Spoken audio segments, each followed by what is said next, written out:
Liverpool, Craig, Mohamed Salah has been voted Football Writers Association's Player of the Year. He's said to have won by the biggest margin this century with 90% of all votes cast. Would he have been your pick? I'll say yes, because I haven't really given it much thought. I mean, it tailed off in the end a little bit, didn't it, with the contract talks and is he staying, is he going, and he lost a little bit of form as Liverpool lost a little bit of form as you know, the league was quite clear that they were going to win it, and I think everybody took a little step down, but he is going to be playing on a big platform and possibly pushing Liverpool again next year to which will be another big fight really with Arsenal and maybe Man City. We'll see who else is in there. Champions League as well. So it's just huge, Luis. I think that consistency, because if you have a look to all the players who have had the chance, neither of them have the opportunity to keep that consistency in scoring goal, assisting being important. It's true that in the last part of the season he had that low. But again, if you try to find someone else that have kept that consistency, there is no. But at his age now, can he? I mean, they've given him a new contract. Yeah. Obviously, it's not a long contract. Yeah. But can he keep that consistency going? Because if he doesn't, which is difficult to do, but if he doesn't do that, then they're going to have to go out and buy a striker, because you have to sort of replace those goals. Yes, definitely, and it's not going to be easy. A player who can give you 30-35 goals a season is not easy at all. How much money you have to spend to bring a player like that one on these days, where most of them they are already taken, not easy. But again, we've been talking about Mo Salah for quite a long time. We've been waiting. A lot of people have been waiting to see now. This year, no, it's next year, and he stays, and he kept going, and he kept scoring, and he kept showing that he's a massive player for Liverpool. So we'll have to wait and see, but definitely he's still the stamina, at least this season he has shown us. Doesn't get injured, that is also fantastic. So hopefully we can see the best of Mo Salah next season too. Now, obviously, we know only the creme de la creme win this award. The Football Writers Association Player of the Year. You want it yourself, Stevie. Stevie, you, of course, won this award. And as Craig said, Mohamed Salah can often drive you nuts. But is he a worthy winner for you this year? I think so. Look, if Van Dijk had won it, you couldn't have complained. But at the end of the day, the game's about scoring goals. And the biggest pressure is on the goal scorers. And Luis said it, he's been doing it year in, year out, and again he's done it this year. And again, without his goals, do Liverpool win the title? So, yeah, absolutely, he deserves it. I think, as we said right now, today, there's only one candidate to win it, and that's Mo Salah. And despite, as Craig rightly points out, Liverpool kind of tailing off towards the back end of this season, as has Mo Salah, but still, right now, Liverpool have been the outstanding team in English football. My only caveat to that is, when is the voting or the polling done? Had Arsenal somehow gotten the better of PSG and gotten to a Champions League final, are we then having a different conversation? Are there other candidates that maybe kind of given Mo Salah's tailing off towards the back end of the season? Other candidates that leapfrog Mo Salah in that voting. But right now, because first and second play each other on Sunday at Anfield, and ahead of the game, Arne Slot has revealed that Conor Bradley is set to start, following on from Trent Alexander-Arnold announcing that he's leaving the club. Like everybody who likes Liverpool and who's a fan of Liverpool, we are disappointed for him leaving, because not only a good human being is leaving the club, but a very, very, very good fullback is leaving us as well. But I also worked at clubs like AZ Alkmaar and Feyenoord, where every season a very good or multiple very good players have left the club. So I'm a bit more used to it, maybe, that players leaving the club, and the experience I have, and by the way this club as well, that if a very good player is leaving, the next very good player will step up, and that's probably what's going to happen now again as well. Craig and Luis are still with us here. Luis, I want to get your thoughts on this situation with Trent Alexander-Arnold and whether you think Conor Bradley is a good enough replacement for him.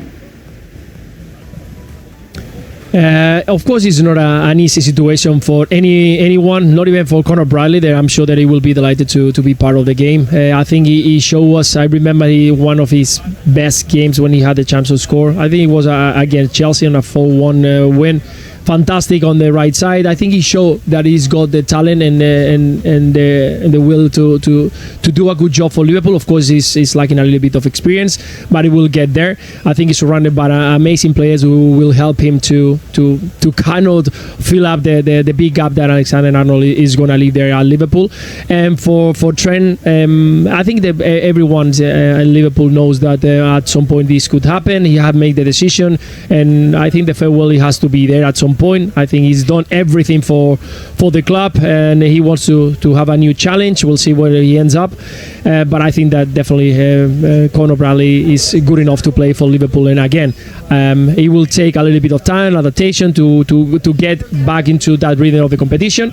But right now, with the team already lifting the trophy, and just with a few games to the end, I think it will be a fantastic opportunity for him to show his quality.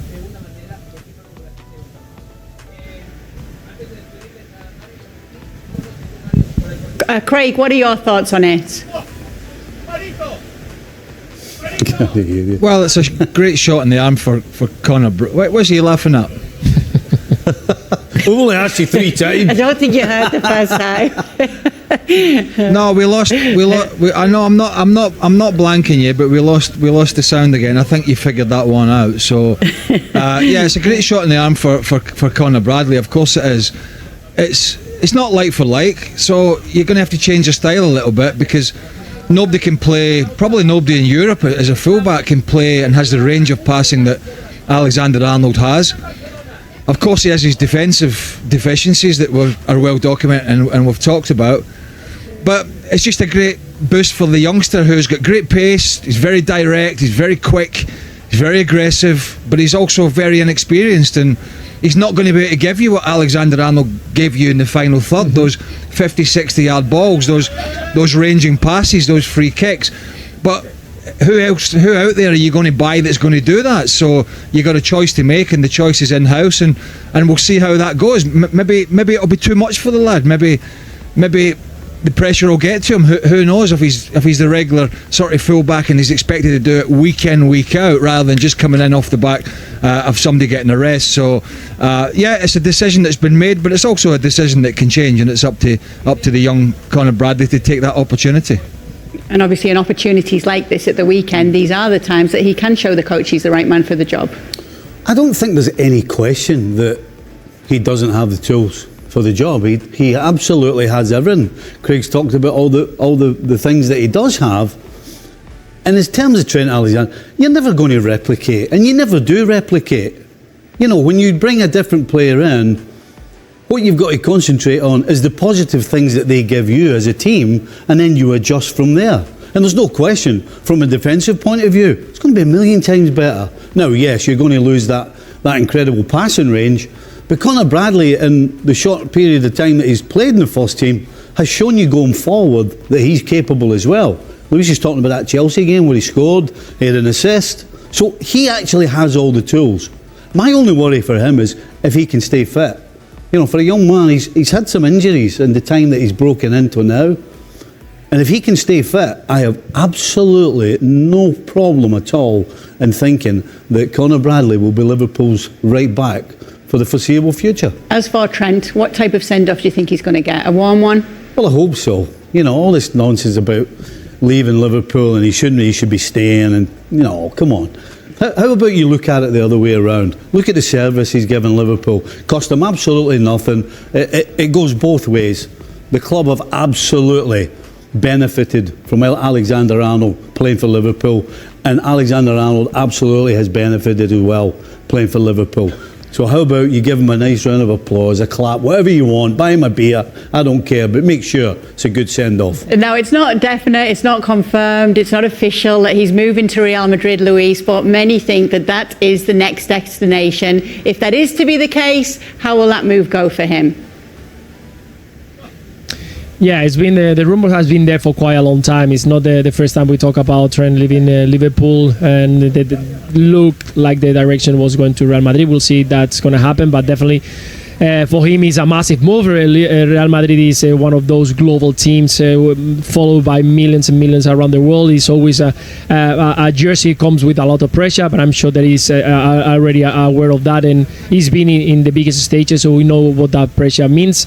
But definitely for Real Madrid is a massive move. I think that having the opportunity to have a player like him, you guys have been mentioning about that is a unique, no replacement. Lucas Vázquez looks like he's going to leave the club. He hasn't received a new contract. He's going to be Carvajal, that is not getting any younger, so he's also coming from a long injury. So in the end, he's a player who is going to add so much to this Real Madrid side, with players that are going to be so getting advantage of these fantastic long range passes. Vinicius Junior, Kylian Mbappe, players who love this kind of passing, and players who can create opportunity for them. So I think there is a fantastic connection, the ones that both parts are going to have. Real Madrid having Trent, and of course Trent being at Real Madrid.